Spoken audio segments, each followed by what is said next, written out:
All right, continuing the conversation that, well, we were having on Facebook earlier this week and also in the clinic today with some of our clients, stretching versus strengthening, or do I have to do I have to stretch? How do I make my muscles longer? I'm not flexible enough. I can't touch my toes.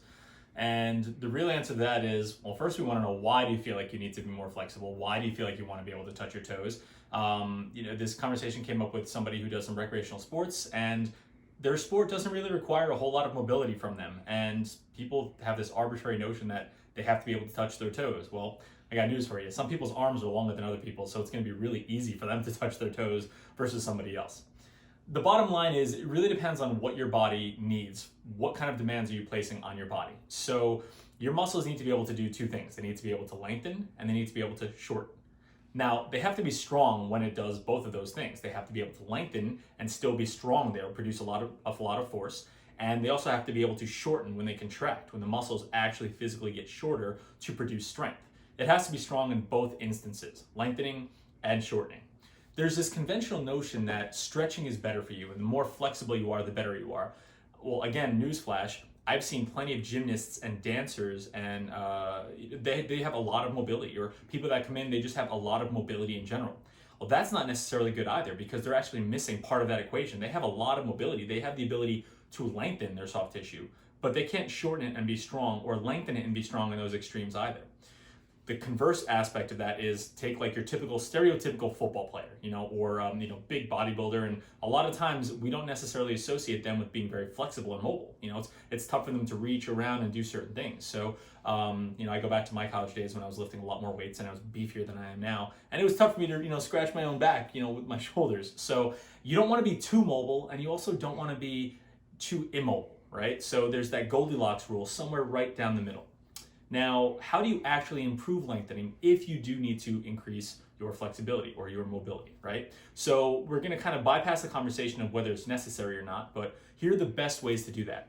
The bottom line is, if you try and stretch for the sake of stretching and just yank on a muscle, now it does take a long time and a lot of force to actually physically make a change in your muscle tissues, all right, and your tendons.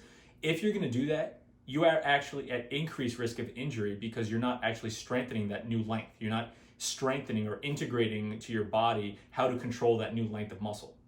So let's take a few different examples. So you have this piece of rope right here. If I yank on it, it's not actually going anywhere, right? I can't actually improve the length. And if I pull too hard, I'm going to snap it, right? Think of this as somebody who's really, really immobile. Now, take somebody who's really, really flexible. I've got this tape here, right? Now the tape can actually stretch out as I yank on it, right?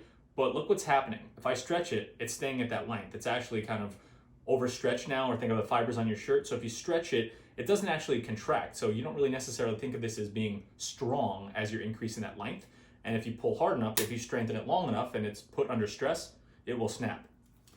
The ideal is somewhere right in the middle of that. So we have a nice little elastic band here. So it can stretch and it can also recoil, go back to its original shape. So it has some structural integrity to it while it's lengthening and contracting. It's strong in both extremes, all the way stretched and all the way shortened. You never want to be overstretched, and you never want to be too understretched and not able to move at all.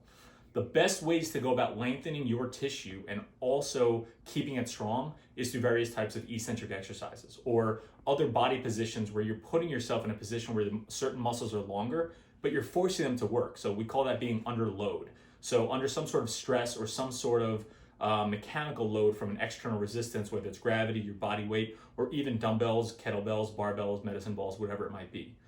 The best way to improve your mobility and flexibility is by, while you're lengthened, adding some sort of demand for control. So putting it under stress, under load, and progressively making those loads heavier and heavier, and putting yourself in more and more extreme ranges of motion.